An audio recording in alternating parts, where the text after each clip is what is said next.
I can't divulge that. Well, it's me and him to start with. Good afternoon, good morning, good evening, wherever you might be in the world. There's SCA's BV loss. We'll talk about that whilst we wait for the others to assemble. Yeah, so they announced, I saw it as an announcement. I have not closely read it, but as all things, the CA have gone, we're going to sandbox BV loss. So we want it as sandboxing again. We want to play in the sandbox tools, doing BV loss. Yet what this does is it means it's like kicking the can down the road for another 12 months for all these companies in the UK that are ready to go. They are ready to fly. We have the guys at Morecambe Bay that want to be able to fly across the bay. We've got the likes of Altitude Angel building their Super Skyway. And these things are all ready to go. And clearly the likes of Altitude Angel have proven that their system is capable and works. But the CA are just like kicking the can down the road again. It's the regulator for you. It's like, we don't have the ability to take even a minuscule little risk. Do you know what I mean? Their ability just to go, we're going to let the guys at Morecambe Bay do this. We're going to let Altitude Angel do this. And it's just getting crazy. I'm beginning to... What's really scary is it's going to be easier to own a microlight, fly a microlight, than it is to do anything with a drone. And if that becomes the case, all regulators have failed. If it's easier for me to go and learn to fly a microlight and fly it from point A to B than it is a drone, then they have failed. Because that's manned aviation versus a drone, in my opinion. And my opinion is not worth anything. To be honest, I'm not an expert of any kind. Everything I say is twaddle. But it seems to me that it's just obscene that I can learn to fly a microlight, and I can go from A to B, and I have just one set of eyes. I can't see in every direction at once. I've got this thing. You fly across the sky, great. Drones, a little bit different, of course. You've got the ground control station, but you've got all the sensors, the things with the Altitude Angel superhighway. You've got all these things that detect other air traffic for you. And there's more detection there than there is with my set of eyes. Way more. Yeah. And if the risk is acceptable for someone to fly a microlight cross country with an engine that's petrol powered combustion and can fail at any time because they're really reliable. Here's Tim.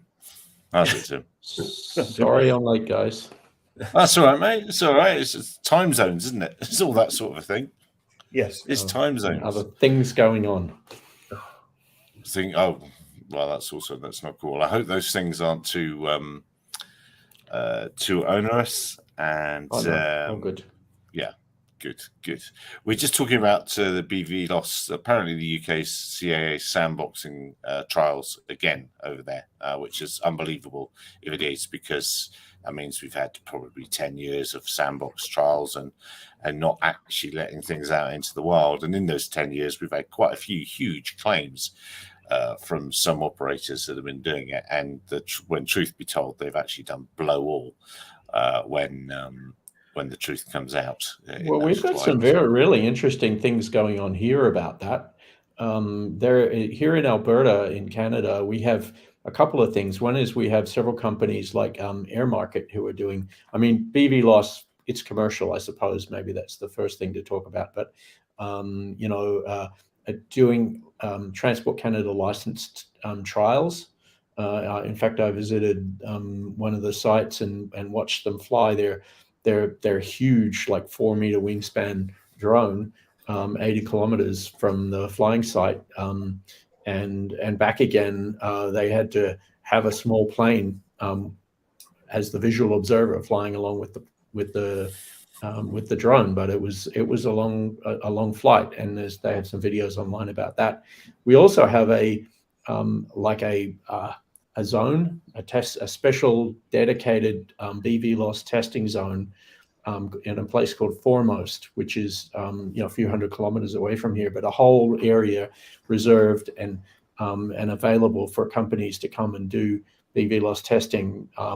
It's, I don't know, it's out in the middle of nowhere. It's not anywhere near cities, or maybe that's a good thing, but it's doable. You can do it now.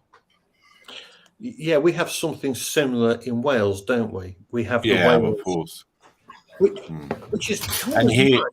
We have it in the UK, but the problem is, if you want to do it in the UK, you have to get to Wales to do it, and it's very expensive and everything else. It'd be nice if we had something on this side of the country. I'm on the opposite side, so I'm on the east coast. It'd be nice if we had something on the east coast or in Scotland or down. Oh, come on! Isn't it true that every single place in the whole of the United Kingdom is within 70 kilometers of the ocean? 70. Like, yeah. how far can a little bit more, but yeah, basically, yes. Yeah. How far can it be?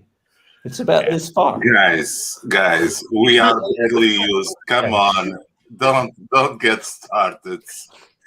Don't. My country's bigger than your country. I need a remote BVLOS flying field in my street. Come on, an ATM machine too. By the way, come on, guys.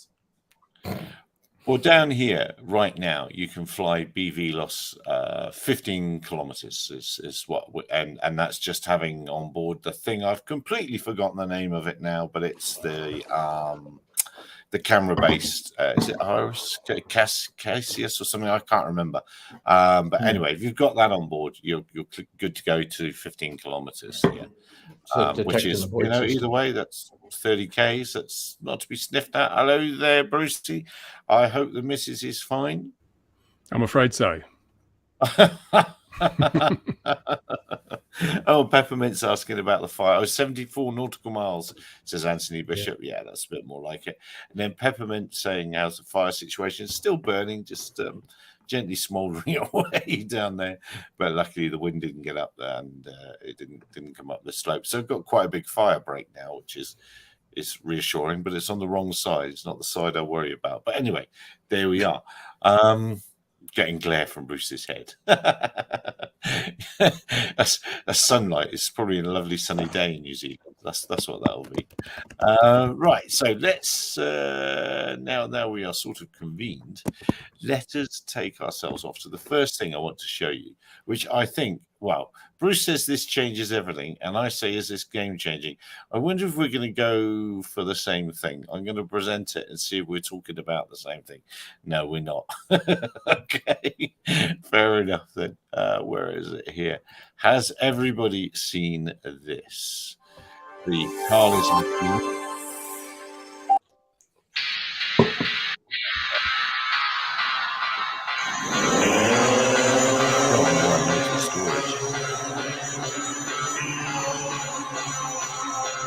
It's a control line drone. It is. Can you hear the sound on this? Yeah. It's been made by a chap called on Parker's team in Turkey. He's placing all sorts of uploads. Was that fellow got a drone gun in the background? Oh, that was a laptop.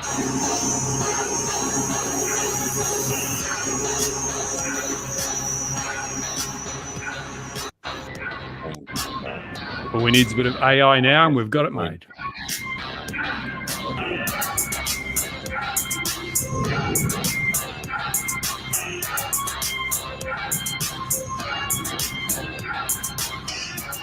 But I think, I don't know if you heard that music, but I reckon this is a bit of a change in the paradigm, isn't it? We haven't really seen many, and this is being tested by the RAF. We haven't seen small arms systems anywhere, have we? Or correct me if I'm wrong. Am I wrong? There was a guy stuck a 45 on a drone in America. Well, yes. Yeah.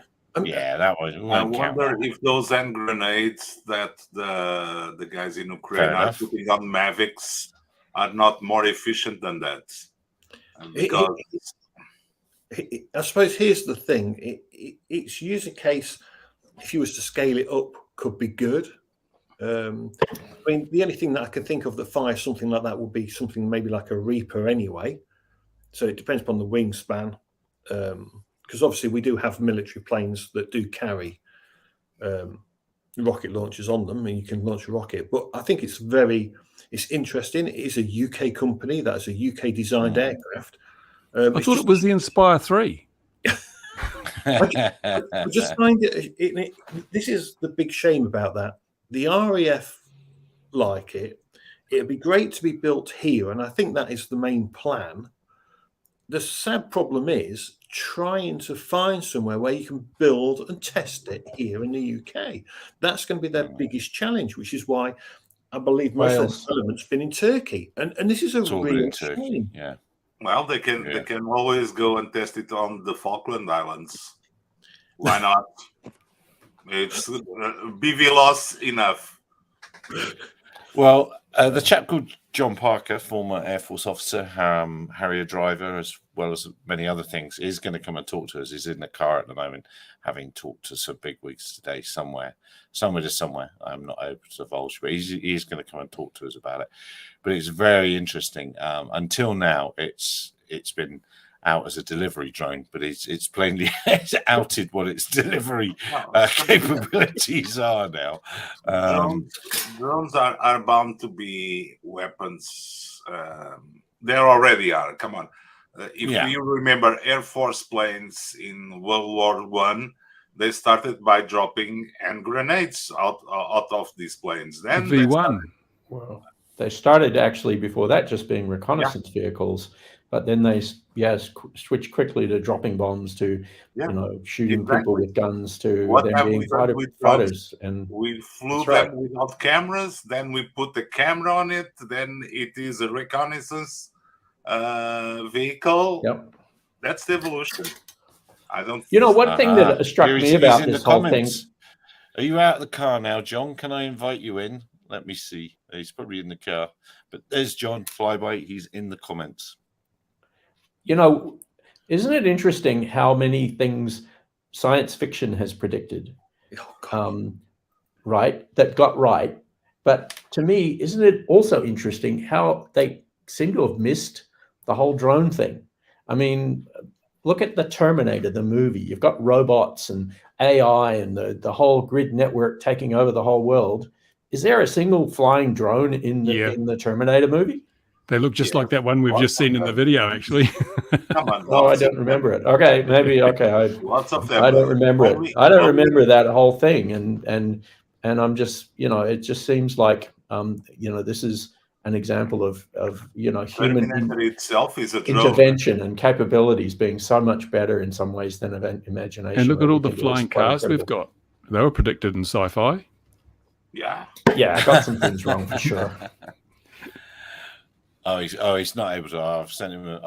All right. Well, we'll definitely have John on in the future. But I just wonder if it's a game changer, and it's the right time for this sort of platform. Sadly, it's a pity it has to be the right time for this sort of platform, but it is. And I think the main thing with it is the fact that if you're a UK resident, it's being not created overseas, but manufactured overseas, tested overseas. It should all be being tested in the UK or Ireland. I have to say, Ireland strikes me as if you're that side, the place to do things these days. So why they're not testing in the UK? Saying that, was that chain not available in the UK? So no. So our regulations, our regulator is so painful to deal with for the likes of testing that kind of thing, that it's almost made it impossible, which is why they had to go to Turkey to build it, to design it. Northern Ireland would be great because they could actually fly over the sea and they go into the, what zone is it? Come on, Gary, you'll help me with this. It's the, what airspace is it as you go out across the Atlantic? It's the oceanic, isn't it? Oh, oceanic. Oh, yeah. I wouldn't quite go oceanic. It's 10 west, but yeah. Yeah, if you flew that way, you can imagine the space they would have to play with if they had a good space in Northern Ireland to fly from. They could just fly, just go out. It would be brilliant for them. But if you're doing it in the UK, you could just fly east and no one cares about France. Well, there you go. There you go. That's a bit like flying west from you, then, I guess. Although that would be your old home country, there, Bruce. That would never do, would it? Yeah, no. It just seems that the UK is missing. We are missing out. We are massively missing out on what could be a great growth sector, great technology, great equipment. It's skill-based building. It's all about growth. The problem is, and it is the biggest problem, manufacturing is the easy bit for them, I think, in the UK. I think the hard bit for them is the regulator. I think that is their brick wall. Yeah. And this is the kicker. You know, they're in Turkey. That kit needs to be done, tested, and flown here. It's designed by a UK team. You know, it's just so sad that we have this problem. That Mark, help me out to understand something. Doesn't the military have an exemption from the CAA rules? Now they can. If a company is working for the military or developing something for the military, they should be grandfathered that permission. I know that is the case here. So this is where it gets a bit interesting. Now, John can correct me on this. He's out there in the world. Now, I actually asked about this because I was asked to fly BVLOS on a UK military range. And I asked the CAA, I says, look, can we do this? Can we do this proof of concept? We're on a military range. It's total danger area anyway. Doesn't matter. I'm the only person in the air. Does it matter? Can I do that? And the answer was no. You would have to actually be a military pilot. That was the only thing they, I couldn't do it. I've got the skill set to do it. But so I don't know if John could get around that kind of rule. But again, it's getting access to those danger areas, and he's probably hopefully got the contacts, because there are some good danger areas he could probably fly in. On the East Coast, there's a few. There's a couple on the West Coast as well, and they're the bombing ranges. And yeah, that might be possible. That might be one way for him to get around. But they want to train pilots, and I think the idea as well is not to just train military pilots, because there's two parts from what I can tell of the business. One is it's going to be a delivery drone, and then that's the Military Aviation Authority is military aviation, and operating in national interest. So if you are developing something that the military has a vetted interest, those permissions. Come on, if it's me going, I need to fly my drone in that area, obviously they shut you the door. Come on, it's obvious. Yeah. Binbrook, I love that name. The Thunder and Lightnings. Maybe some of you will know that, but Binbrook, well, what a place, Lightnings. Anyway, moving on. Hopefully John can find a solution, because we really do need that kind of thing manufactured and made here and tested here. So hopefully, I'm hoping John can find a solution. I really do. And Flyby can, create a growth sector for the UK. But isn't that a really hard sell? Kill more people more quickly for less money? No. So, well, no, it's not a hard sell to the military. Sadly, that's the niggle. It's not a hard sell to the military. This brings a good idea for you. If you equip your drone show drones with hand grenades, you can fly them anywhere. So you do a show, and in the end, you get fireworks for free. I'm not going to go down that road with my light show drones. Yeah, it's a shame. It's a very great shame that definitely 10, 15 years ago, the UK was of the right mindset, in my humble opinion, and the regulator was doing well. And now it's just become Jobsworth's. And this is one of the barrows that I've been wheeling out. We don't have exclusion zones, permanent exclusion zones. You have danger zones, but they tend to be notified by NOTAM. Don't know about over your way, but around here, if you have a danger area, then activity is notified by NOTAM, and pilots are advised to keep out of the area. But there's nothing that's actually a permanent aviation exclusion zone where you could say, okay, here's a radius within which you can operate, because there is guaranteed to be no manned aviation there. And if there is, well, then we don't care about them, and they're their own worst enemy. But it is an exclusion zone. Then you can do all this sort of testing without any compromise in terms of safety or anything like that, because I guess the CAA's perspective is, it could be dangerous. Well, if you've cleared the area out, and the only people are there are those that are involved in the testing, and there's manned aviation is not allowed by law to enter, and it's a deserted area, where is the danger? Exactly. And we've got two big ranges off the East Coast here. Spade Adam, isn't it? Is one of them. I can't remember the Whole Beach and Spade Adam, isn't it? Yeah, Spade Adam's the north, isn't it? Yeah. There's the Wash and Donnanook. Oh, that's right. Yeah, Donnanook. Yeah. That's right. Yeah. Yes. So they're massive. Now, again, Bruce is quite right. The CA goes, going to BV loss and sandboxes and the other. It's just be great for them to be able to lie them just to get that and fly it in that airspace, because general aviation, it wouldn't be Shouldn't be there. It shouldn't be there. Remember, Gary, we had that group from New Zealand that had that airspace set up off the coast where it was going to be for drone testing. Yes. That was the biggest, most ridiculous thing I've ever seen, because you still had to get the necessary permissions and authorities to do anything that was outside the scope of the rules. So what's the point in having an area especially designated? It's no different to any other area in the country. There's no implied permissions, or you've still got to go through the same hoops and hurdles. It made no sense to me. And of course, it's all folded up and doing nothing now, as far as I know. Yeah, and now Rev said about stamping on the rights of GA flying. Well, I had it on good authority, which obviously plainly wasn't as good as I thought. That on the 16th, two days ago, the UK CAA were going to announce transponder mandatory zones and things like that. And it sounds to me, if they're touting BV loss sandbox experiments again, that they chickened out of that.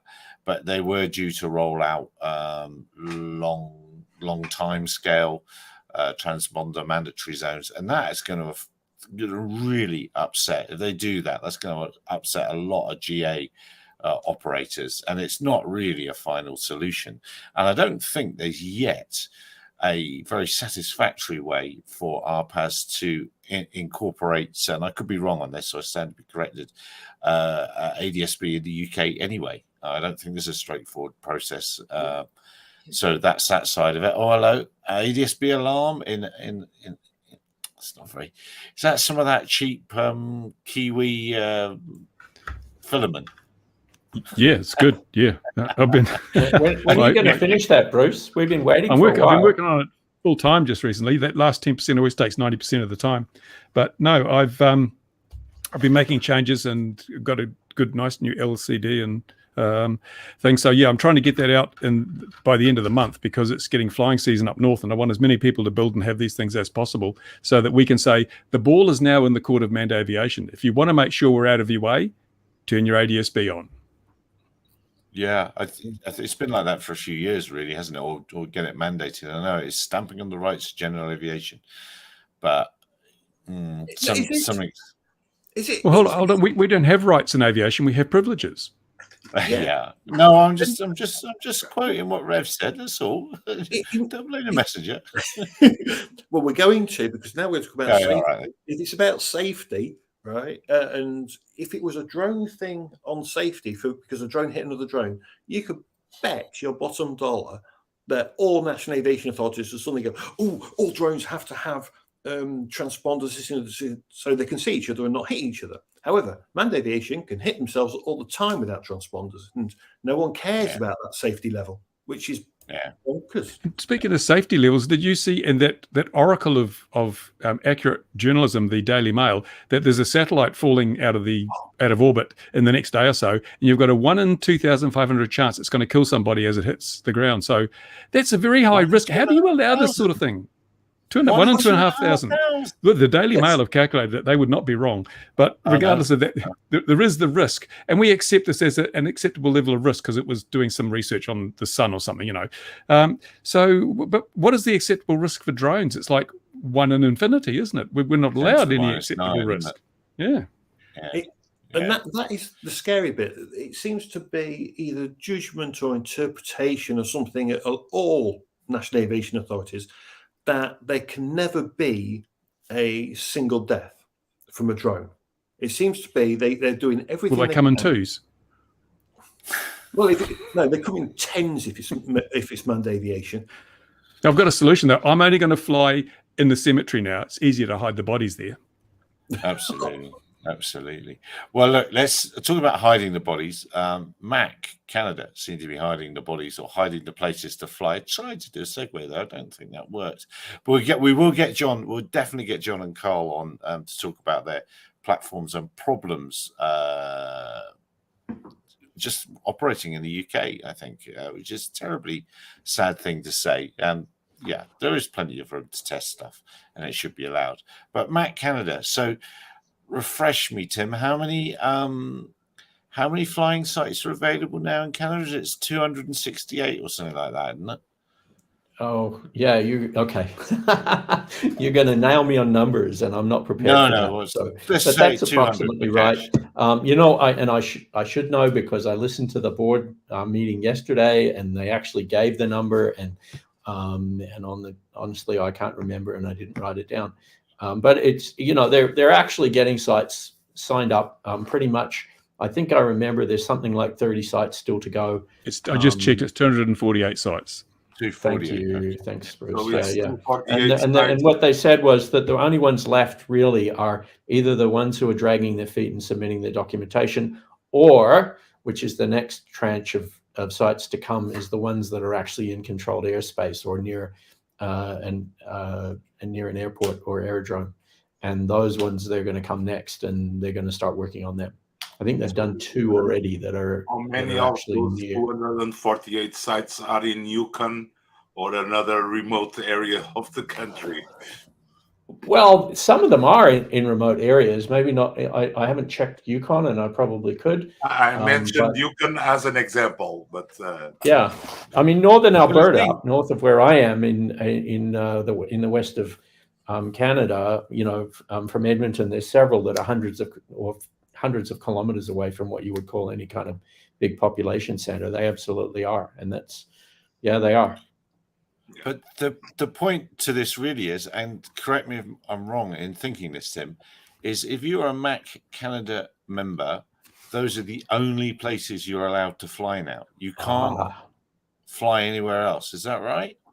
See, I'm so glad you made it, Bruce, because this is one of those overreach things. And honestly, it really got my dander up on this one. I've been working with Mac. I've been posting videos saying, hey, I'm flying and Mac's doing the right thing. And then about 2 weeks ago, I think it was April the 10th, the Mac board passed a new rule. They changed one of the existing safety rules. And the change to the rule basically says that Mac members cannot fly at any site that is not in possession of a valid site operating certificate issued by Mac. And it's absolutely ridiculous. So basically, you can, as a Mac member, you can only fly at Mac sanctioned sites. And if you fly at a non-Mac sanctioned site, and in particular, and I'll get into the other bits in the middle in a second, then you can be basically kicked out of Mac, and it's just absolutely ridiculous. The biggest problem with it is how it happened. And it's because they're trying to solve a different problem. They have a thing that they want to solve with 2 things. One is sites that used to be Mac sites that are now no longer Mac sites, and sites that are what they call personal flying sites. So someone has a farm or an acreage or some private area where they can fly. Under the old rules, you could probably fly there under your Mac membership and using Mac insurance in the long gone days of the exemption. And that was always my interpretation, that you could go and fly and you were still covered by Mac. But now they want to say, no, if you're going to fly at a personal site, a farm that you own or something like that, a friend's, big lot, whatever, then you're going to have to get a site operating certificate from Mac to do it. And so they changed this rule to deal with that. And that, I mean, I don't know, they're just not thinking. It's not even that they're not thinking, it's they just can't think that way. So because, you know, I pointed this out on Facebook, and there's a group in there with a discussion, and I said, hey, listen, guys, do you realize that this is what the impact of what you've done? You haven't just dealt with these special sites. You've basically said no one can fly anywhere, anytime. So as a model plane flyer, if I have a drone, a regular multi-copter drone, and I want to go and take pictures of a house or a building, and I'm going to go there once and I'm never going to visit it ever again, and I just want to fly there just to, under my RPAS certificate from Transport Canada, I won't be able to do that because I have to go and apply to MAC and get a site operating certificate before I'm even allowed to go and fly that drone at that that site. Hang on, Tim. So, sorry, I don't quite understand that, but because why do you need MAC sign off if you've got the other paperwork? Because you technically don't, and that's the kind of the counter argument. You don't need it under Transport Canada rules, and I have my certificate, etc. I can go and fly there anytime as long as I do my site survey and blah blah blah. A bit of rigmarole. It's a pain in the ass, but it's doable. And that's why I went and got my Transport Canada RPAS certificate way before this whole MAC thing happened, because I wanted to be able to do that. And I can. But the reason why you need it now is because the minute you do that, you lose your MAC membership. You can no longer, and in fact, I'm being a bit extreme. You may lose your MAC membership, is how the word is put. So anytime they feel like it, if they discover you've flown somewhere they don't like, they can just basically ban you from flying at any MAC field. And but surely they can just say, but we may do that. Surely what they've done about really Bruce bad. jumping then afterwards is they've created a situation where there's no real good reason to become a MAC member if you're a youngster who's getting into model aeroplanes, which still fall under the RPAS regulations, and because you're jumping through hoops to go and be shouted at by old blokes like us at a flying field anyway, which has happened. That's the tradition. That's the rite of passage. But why would a young bloke bother doing that? They'll just get the RPAS ticket and that's that. So aren't they killing themselves slowly? I see the mute came off. That's pretty much the situation I find myself in, though, because Model Flying New Zealand has basically said you're always a Model Flying New Zealand member, and because you were flying your drone over your house in violation of what we consider to be the rules, you're bringing you get a warning letter and you risk being kicked out of the hobby because you're flying somewhere completely unassociated, not taking advantage of any of the privileges that the organisation offers you, but you're still bound by its rules. And no, if I was taking advantage of any privilege that was being offered, I could understand it.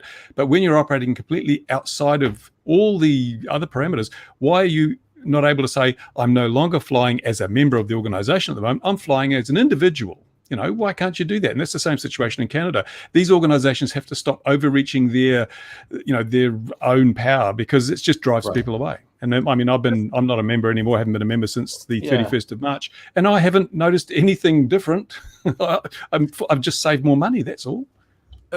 What is interesting is under my BMFA membership, I could literally go to Canada and not have to fly at one of those sites. As long as the airspace is good and I got landowner's permission, I'm sure with my BMFA insurance, I could fly.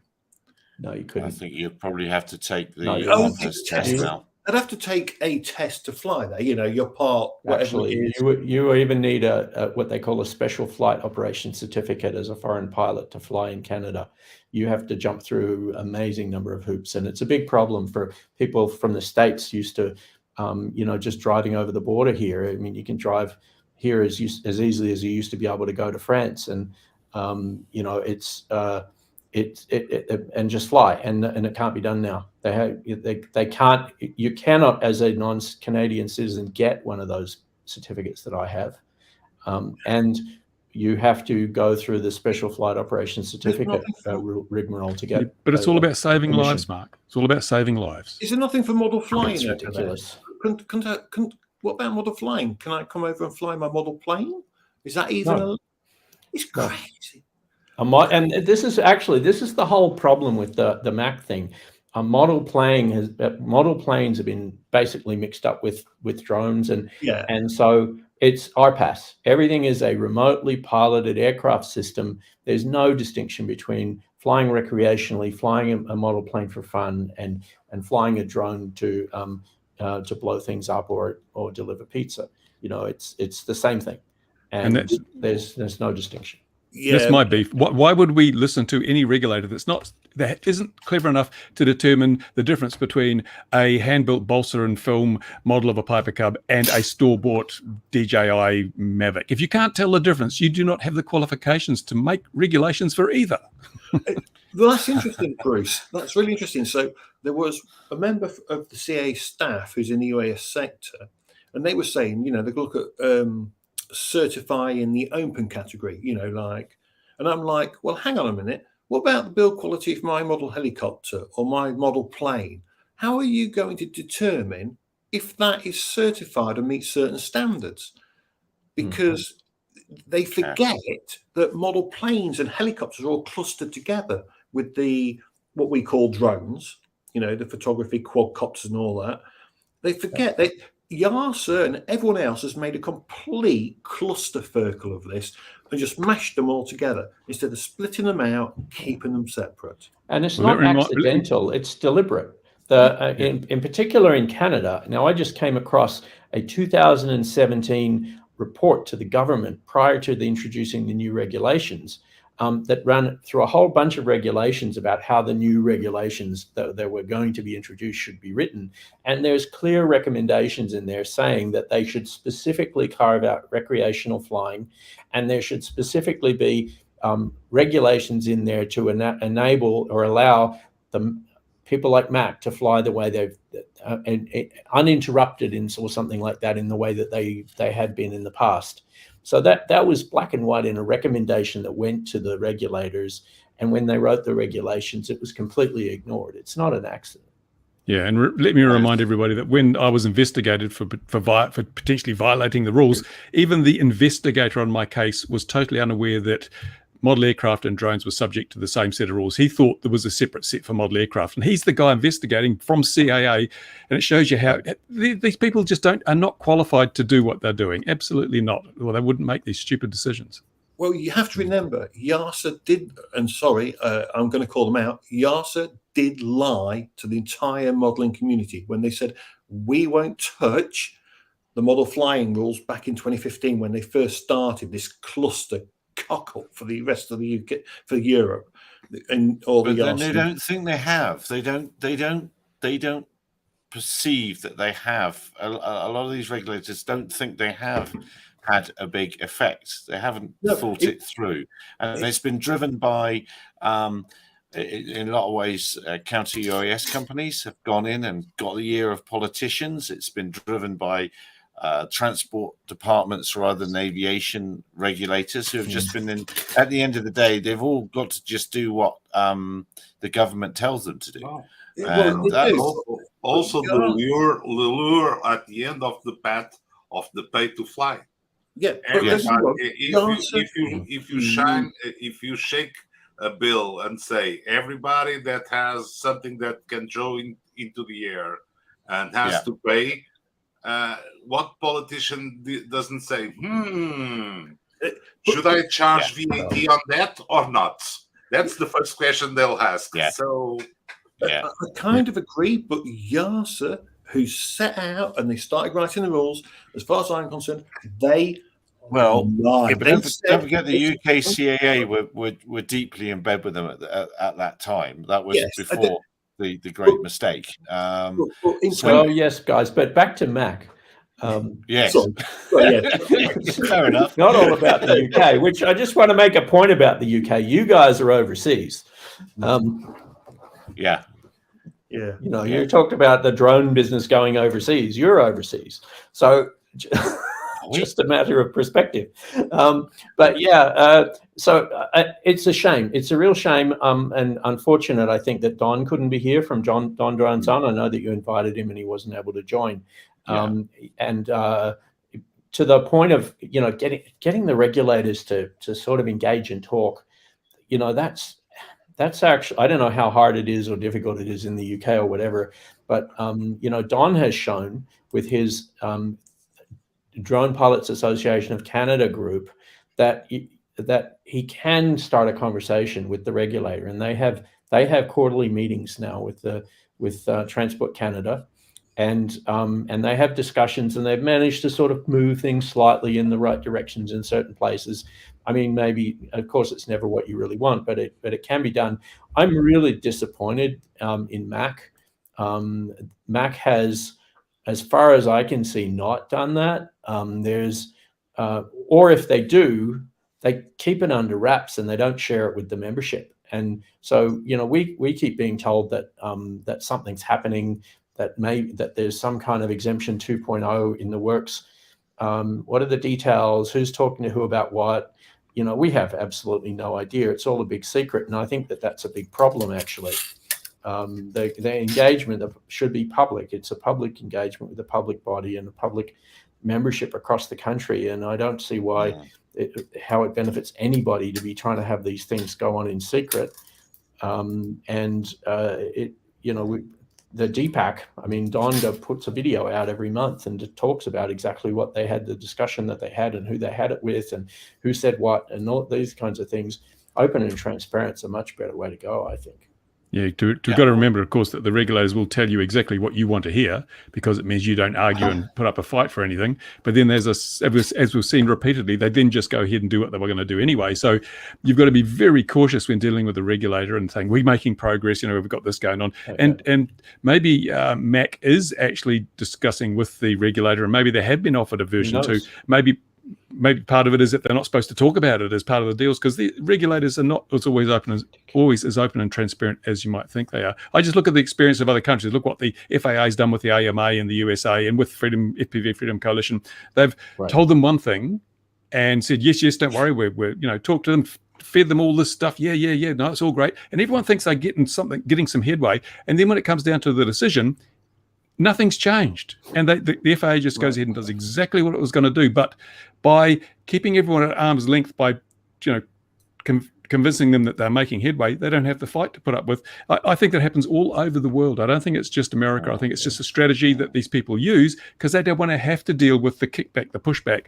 And by the time the decision's made, it's too late. They can't push back. The decision's already made, and that's it. It's all over, done and dusted. So I have a different strategy for working with these people, which I'll be rolling out fairly shortly, which takes away the decision making to quite a degree. Instead of regulators making the decisions and then dropping them on the people who are being regulated, I believe we as a community should be making our own sets of rules and regulations and dropping them on the regulator and saying, here we go, this is how we are going to conduct ourselves. These are our goals, these are our strategies, these are our policies. Good luck with that. If you don't like it, then you have to realize that you're going to have mass non-compliance. And if you don't have any compliance with your rules are totally ineffective. You've got a chance to have some effective rules that will work towards safety, or you can say, we don't care about compliance and we don't care that our rules don't work because we're the regulator. And then you take it to a political level and say your regulator is no longer effective because people are discarding their rules. You have to be really we've had how many years of working with these people? Our politician does their PowerPoint.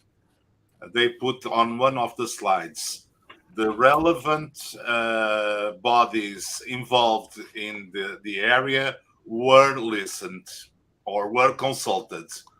Period. Yes.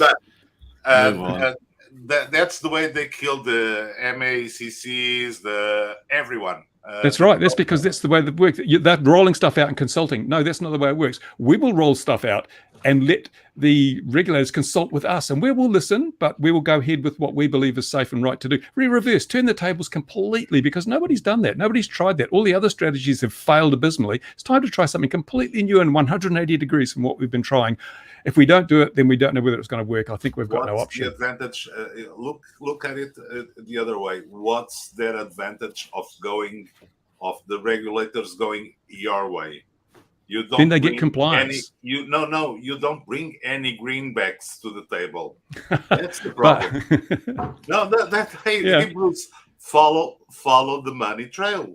It's the people that got the money, that got more hear time from the regulators. Well, then we'll have a big crowdfunding. We'll raise a whole lot of money to buy some subway vouchers or tokens, and we'll hand them out to the regulator.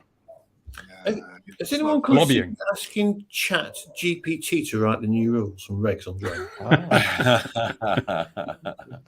Interesting. Remember who runs Chat GTP? Who's got a big investment in Chat GTP? Yeah. Amazon. My former boss. I think what's interesting though is that Canada's ended up in a. We're bemoaning now. I'm going to get this number wrong. It was a 2,000 or 4,000 flying sites in America. 4,000, wasn't it? 4,000. That they're going to let them have. So that's America. Canada's got, what do we say? 235. Woohoo! 248. Bring it on. There's another. Following up on what Louis said about the money, it's easy to see why they are rolling out restrictions and levying fees on us, because we're a much larger community than the manned aviation community. It's much easier to tax us $1 than to tax the manned aviation community $10. You'll get less pushback from a $1 tax than a $10 tax. So we're being seen as the cash cow now in aviation, and they're ramping up things. And that's, as Gary says, pay to fly. That's the ultimate end game. And so this is what we've got to realize. We made the mistake of registering, because now they know how many of us there are. And look at all those people and look at all those wallets. We should never have registered. Well, here's the one that really gets my goat about this is when I was chatting with on Facebook about this new rule, a guy called Randy Hepner replied to my comment on Facebook, and Randy Hepner is the new vice president of MAC, and his quote, I'll read it so I can quote it exactly. To keep this simple, MAC Exemption 2.0 must know where every MAC RPAS is operating from. Beautiful. Okay, but then he goes, and this is the part that just blows my mind. Nothing nefarious or sinister. MAC members only fly RPAS from MAC SOC sites, period. Nothing nefarious and sinister. I mean, it's Big Brother 2.0, and he doesn't understand the absolute irony of what he says right there. It's absolutely nefarious and sinister that MAC thinks that they need to keep track of where every single person is flying every minute of the day or night. I mean, what is going on? And he thinks it's reasonable. He thinks it's perfectly reasonable, and he's not doing anything wrong, because actually he's solving a different problem, and he doesn't even understand the problem that he's causing. Orwell's novel should be mandatory reading. Flabbergasted. Orwell's 1984 should be mandatory reading for everybody. What's crazy is he seems to think that just because he knows that you're registered with MAC, for example, he's trying to assume that you're flying at a site nearest to you. He's saying he wants to know where they all are. Does he want to know where they are when they're in your house? Does he want to know if they're in your garage? Does he want to know? You know what I mean? These aircraft are not tagged in any way.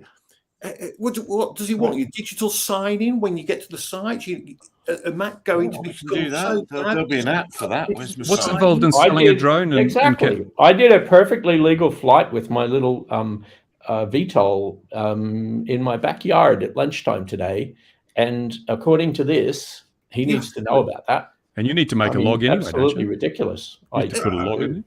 And what's involved in selling a drone in Canada, Tim? If you're selling it to someone else? Technically, you're supposed to transfer all the logs and everything with it, including the registration number. But the alternative is to deregister it, and then they say they bought it used and they didn't get anything. So, I mean, no one's really tested how that works. It's a bit unclear. What about a model plane? Does a model plane come with its own little log? Yes, it does. Yes, it does. Yes, it does. And I can't say much, but I was talking with an app development, and Canada came up in conversation as we need to do something to help the model flyers in Canada, because unfortunately, if it's that good old Bruce's wedge, thin end of the wedge, if they should get away with this in Canada, everybody will end up logging model aircraft flights. It's ridiculous. Absolutely ridiculous. And it's all parts and all that. You've got to keep its propeller hours. It's all that sort of thing, isn't it? It's all the proper stuff. Well, it's not specified down to that level of detail, but you know what I mean. It basically does say you're supposed to log every time you fly, and then every time you maintain the plane, and you know, hopefully not to the. It doesn't say whether or not you're supposed to say when you change the batteries, but everybody's assuming it doesn't mean that. You know, it's a bit vague, but it's unbelievable bureaucratic nightmare for flying toy model planes. Do you know what my log would say every time I went? You know, my log flight time was, "Don't be so nosy, you bureaucratic." Yeah. Well, I mean, if it's to work out time between me failures and all these other good things that grown-ups like to know. Who cares on a toy plane? Yeah, who cares? Exactly. I know, but it's just rules coming straight down from manned aviation, isn't it? And we all know the old saw an aircraft. And again, so they can't tell the difference between a toy plane and a store-bought drone, and they can't tell the difference between a toy plane and a plane that carries real people. These people, what's the IQ of this bunch? I mean, it's really seriously, you would not hire someone with that sort of that lack of skill set to do this job, would you? Well, it's super easy, isn't it? Canada. Just adopt these. We've got these regs already. Let's just adopt those. It's simple, isn't it? Why do we need to do is don't do any hard work? Just adopt those rules. The guys on the balloons and on the paragliders. Come on, and the motorized balloons do all that. You have to and the guys that fly the motorized paragliders or the trikes paragliders. Yeah, not sure about them. Yeah. See, paragliders here, you can strap that thing to your back and off you go.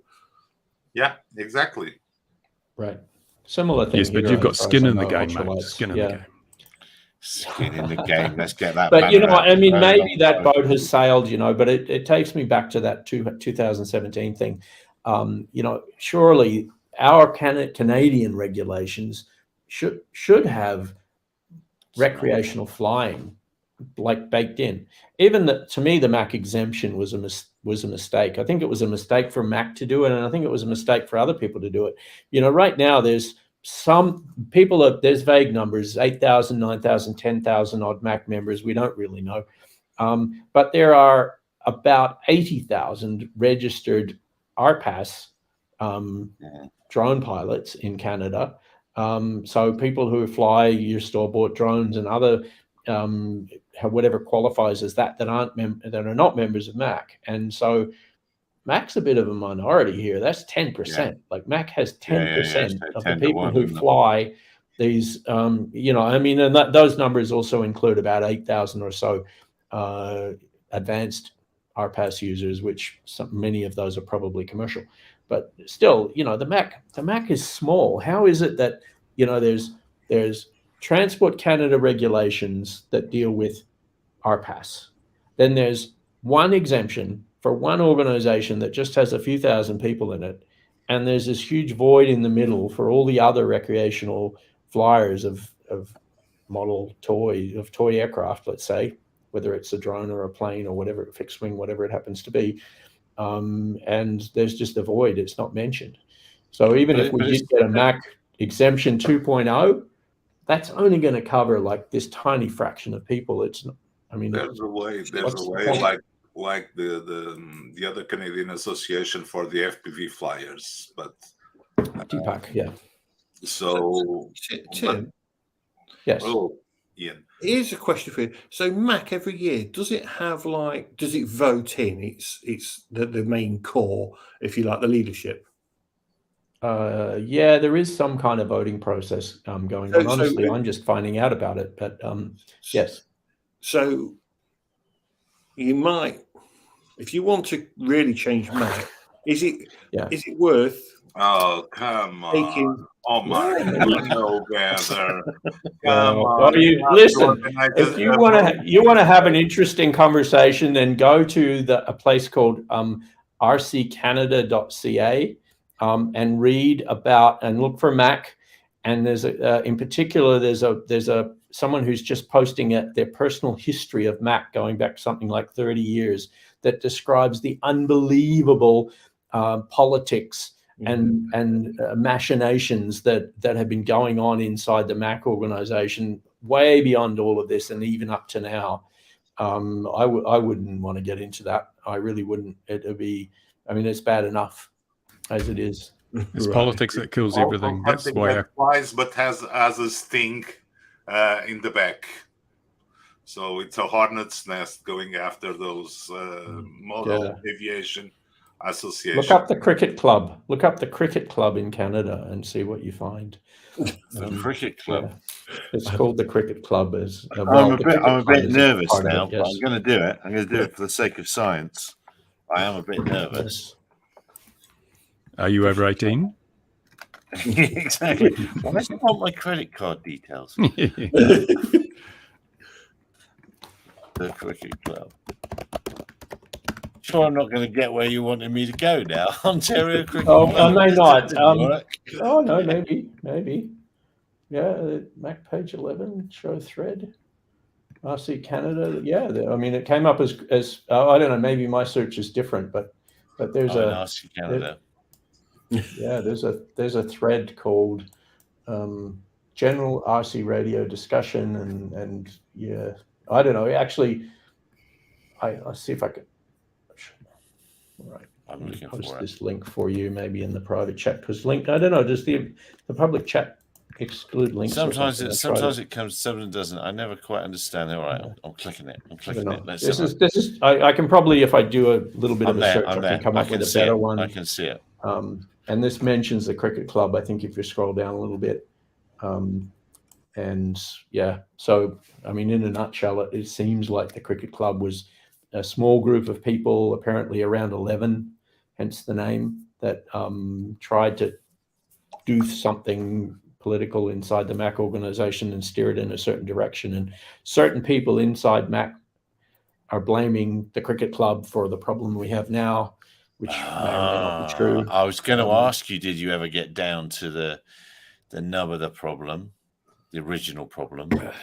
Well, there's, like I say, it goes back like 20 odd years. There's a different thread that actually, where someone's posted some stuff about things, literally a story that's been going back for 20 years, arguments about scope of the club and what. Is it this one, the road so far? Doing. Yes, Mark that's Sharp's RC. Are you seeing that one on there? Yep. Okay. Can see that. All right. Okay. All right. So that's the thread. Yes. So just to point out, I mean, I'm very new to this. I've been a member of MAC myself for 2 years, pretty much as long as I've been flying RC planes, which is only 2 years. So I don't know a lot about what's going on here that a lot of people do, and so I mean, in a sense, I'm coming at this new. I would have been. Actually, I don't know if it's possible to somehow to get someone from MAC to give a contrary view to what I've been saying about this, but I'm approaching it from someone who hasn't been a part of MAC, and then a couple of years ago got involved just because I want to fly, and now I'm learning about what a bit of a schmozzle it is, and I'm not too impressed. But who knows? Maybe there's a backstory that I'm not aware of that I should be giving some people some credit for. So, but I haven't seen it yet. Let's just say, yeah. And just to answer the question earlier, the reason why you fly with MAC is, in my opinion, some people say it's the insurance. Could care less about the insurance myself. I got my own personal insurance anyway. But to me, it's the fields. For example, the fields that I can fly here right now, I'm a member of 2 different clubs. They're great. They're absolutely awesome. The facilities are incredible. The open space where you can fly safely and away from everybody is, it would be hard to find if you couldn't join a club. I don't understand necessarily, given where things are, why that club needs to be a MAC club, but it currently is a MAC club, so I need to be a MAC member to fly it. And there are no non-MAC clubs that have those kinds of facilities, and they are just great for flying model aircraft. They really are, just awesome. Yeah. And just to mention, there is at least 2 clubs now who have pulled out of MAC. I believe they're over in the East, and are now, have bought their own insurance and are basically saying you can join our club and be a member and fly at our site without being a MAC member, or whether or not you're a MAC member. But I guess if you're MAC and you fly at that club, maybe you're not. It does strike me from the outside that MAC's slowly killing itself. That's what it seems It does seem like it, yeah. Yeah.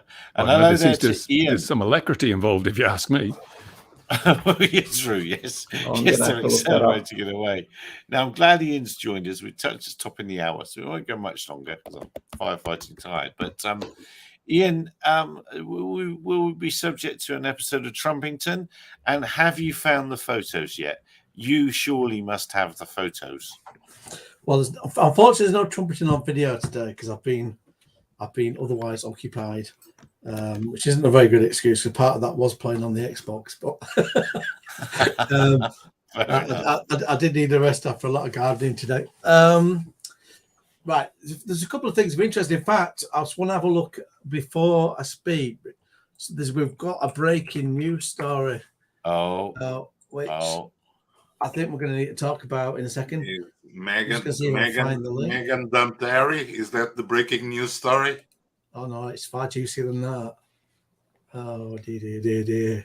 Let's find this. So, can I mention while you're looking at that then, because of freedom of information, further freedom of information requests that I think was it ones that you made, Ian? You can just nod while you're looking if it was yours. There was it's a guy actually, and I don't know where he's come from, but he's got hundreds of freedom of information in the UK, and he does the US as well. He's got freedom of information to the CIA and that, so he seems to globally look into bizarre incidents that are fully explained. So obviously, Gatwick's caught his attention, and it was actually mentioned on one of the previous episodes, probably last week, that he put in a freedom of information requesting the photographs that we now know.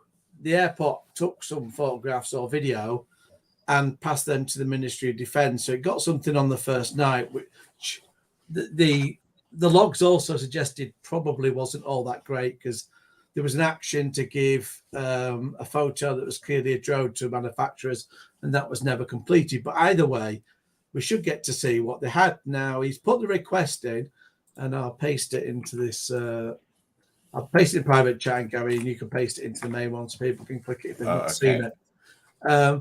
But he's asked for a request of these images, and they've said, oh, well, they've done a search and they haven't been able to find them. Now, I think he's made a bit of a mistake with his freedom of information, really, because I think he's possibly being fobbed off. Because he hasn't said at the outset that he knows that they had images and were the actual involved in the transfer to the Ministry of Defence. He's just said, can I have any images you've got? And they said, we've done a search. Well, I think he might have had more success, as he said, I know you've had them, and told them what date they had them on. It could have helped target the search. So that's one that someone needs to revisit and just check on. So yeah, at the moment they're saying that we don't have the images. They've lost them. Yes. Yeah, they've lost them. That's what they're saying. They've lost them. All right, I can't get that to come up. It's opening in here. But they're saying they've lost them, aren't they? Those very important images that would prove everything can't be found. Funny old thing. Just imagine that would happen. I'm afraid the cat or dog ate my homework, sir. So what was the breaking? It's something that I saw a moment ago. I'm just trying to locate where it is. It must be that new that it's, because I even looked on Twitter and you expect it to be there. You might have to talk amongst yourselves for a second. I'll just talk amongst ourselves. Oh, lordy. It appeared on. Oh, wait a minute. It's here. It's on the Irish fucking Times. Trumpington. Oh, someone's regurgitated an old story by the looks. Now that lad in Dublin is facing, I think it's a minimum of a year in prison, isn't he? If he says he puts his hand up and he did it. Yes, this is a good point going on to that, actually, because it's good to remind me on that. So the guy, if he pleads guilty, faces up to a year in prison per charge. And and there's no kind of alternative punishment, so you can't get a suspended sentence. And if he appeals it and goes further on, where there'll be a jury, he faces up to life imprisonment. And so the solicitor himself is in. And I don't think you'll have many people in Ireland that are an actual drone expert to the degree that they would know the ins and outs about risk to an airliner from a drone and so on. I did thought, well, I'll take the initiative, and I called up these defence solicitor just to say you need to get some expert witnesses, and suggested he maybe reaches out to Shaw and mentioned Philip Rouse as well. Just so he's got a couple of names. I mean, whether he does or he doesn't, I don't know. But I just thought, well, at least if I give him a couple of pointers, he's got some things to think about there. So I don't really know what the plans are. But it just, yeah. To me, if we, as an analogy, it's no one's justifying, if the drone was too close, blah, blah, blah, it's not saying that's right or any such thing. But as an analogy, if we consider passengers that get drunk on planes, they get done to the extent that they end up paying for the cost of that flight, potentially returning back and then getting kicked off, which is the fair and right way of doing it. What they don't do is get charged with terrorism or an offence to that degree. And that's really what it comes across as with this drone situation, that he's getting a book thrown at him in the same way someone that was malicious and going with the intent to act like a terrorist, to try and bring down or cause some harm. Which, if it's not the case and it's just genuine ignorance and it's there that's sub 250, that somehow needs to be acknowledged, that there wasn't a genuine risk of taking down an airliner and killing everyone like people like to make out. That actually what he's done is he's caused a great deal of expense with flights being rerouted, and he should be punished on that basis. Now, given the amount of expense that can be, it could be £1 million. I don't know how the hell he's going to pay that back, but that's kind of another question. Well, it's older regulations that they're charging him under, and nothing new. And my understanding of it is that there isn't a light touch way out of it. There isn't a slap on the wrist way out because of the parts of law that they used. So I feel very, very sorry for the guy who's being hung out to dry as a scapegoat. He's a scapegoat.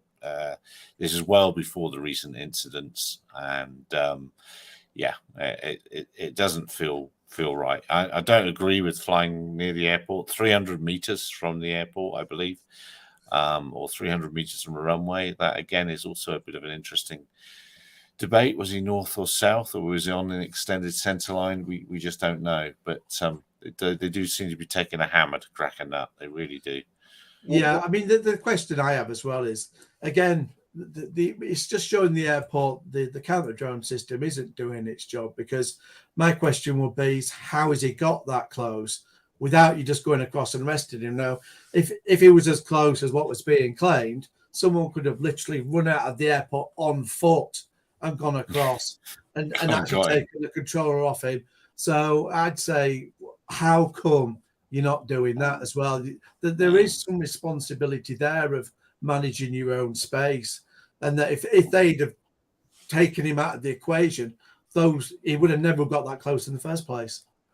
So how far back was he flying, out of curiosity here? So how far back does this go? So time was 2 years. Time.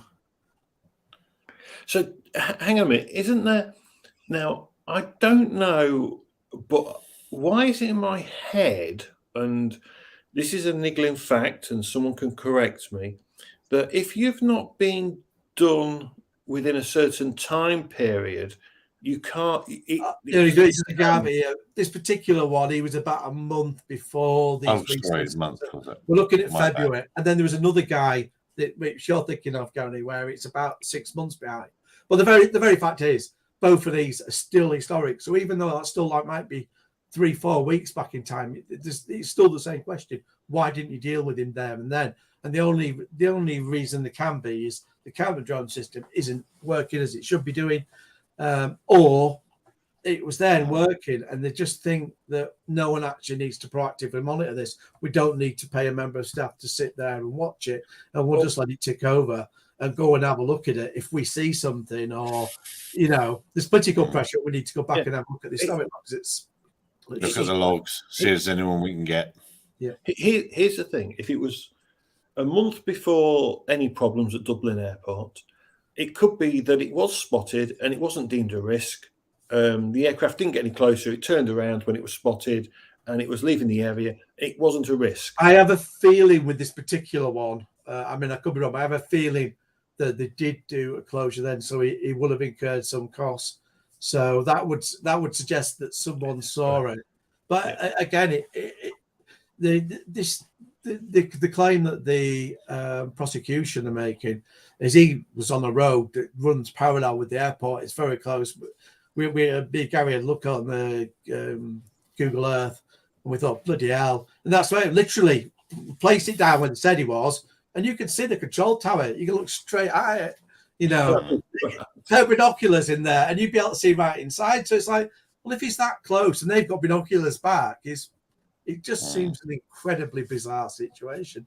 But the question comes about is how they got that position, whether the counter drone system did have it and someone else that monitored it, or some other way. Maybe it's just put the serial number.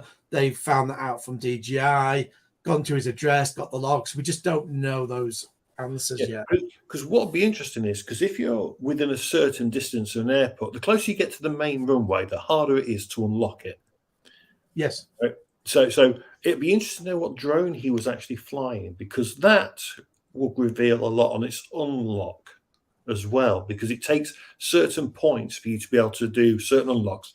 Some of it's the text message, but when you're actually on a runway or close to one, they just go, nah, depending upon the model. Yeah. So we don't know the model, and we don't know what actions he's taken to allow him to do the flight yet. But all that will come out in the wash. The guy, from what we can see, it suggested I think he's unemployed or he's very low income. So he can't have afforded a fancy drone. So it's got to be something entry level, like a mini, or maybe an hotel equivalent or something, or maybe even something even more basic than that. Maybe, we at this stage, we really don't know. They could even have taken out a toy grade thing, and the copper could have driven past and said, "Don't do that," or caught him landing on. Oh the road. And they could even go through CCTV and just seen, got a car edge. Yeah. It may not have been detected by some fancy system. It may have been noted in a log, and everyone went home for tea and medals. And then when they needed a scapegoat, hang on a minute, let's have a look at the paperwork. We'll find one. Why we had one the other day. It's a terrible situation. It was interesting, actually. There was an incident just in the last couple of days where, again, we've detected the drone. Because it was a local lad there listening to the scanner.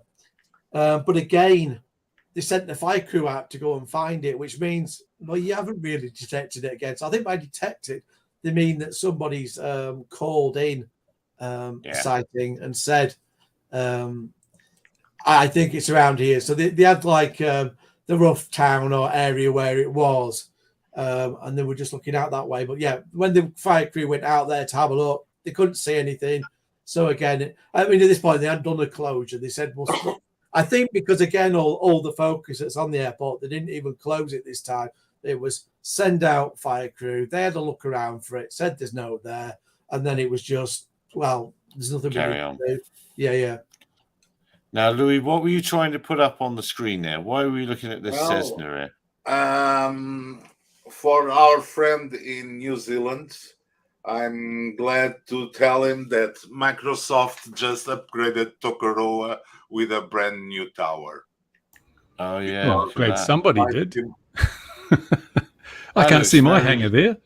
Yeah, that looks very... very very sci-fi. The new tower, Bruce. It looks like a 5G mast. I'm going to go and burn it down. Yeah, come on. absolutely, absolutely.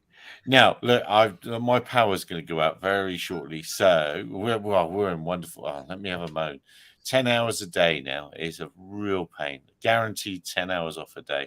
But before we go, has anyone seen anything else that we should talk about before we go? No. Going once. Well, Going twice. Oh. I believe Ian finished up all the news of the week with the Inspire 3. So everybody is unhappy. So Ian is unhappy. Everybody is unhappy. So yes. next. Yes. Well, there we are. How jolly. Everyone's unhappy. And we can't wish for more than that. Tim's unhappy, that's for sure. In Canada, it's not a Mac people are. And the world keeps turning. So join us again, 2100 next GMT next week for another chat of nonsense. Just before you go. Here we go. There we are. Go on in. This in anyway, because although it's stated with all the Ridge stuff that's going on, it's still worth people having a read because it's a bit sinister. This was actually was published December, so at this point in Ireland they were still saying, "Oh, we need to worry about drones." So they're specifically telling the public that they're going to get an app that'll show them where drones are. And they're encouraging people to track drones and report them to the authorities. So just have a quick look at that, because I've just posted it up. Did that ever make it into being? Well, this is obviously a remote ID. So let's call it the drones Tinder. It's a Tinder for drones, basically. Well, this is the official remote ID when it comes out in 2024. But just this fact that the narrative's already, let's worry about drones.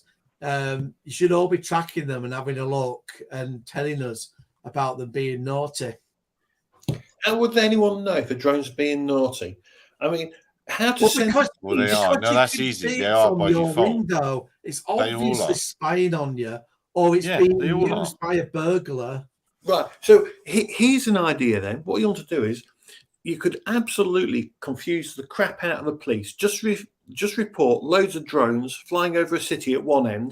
The police all rush over there, and you go and do a burglary over there. It's simple.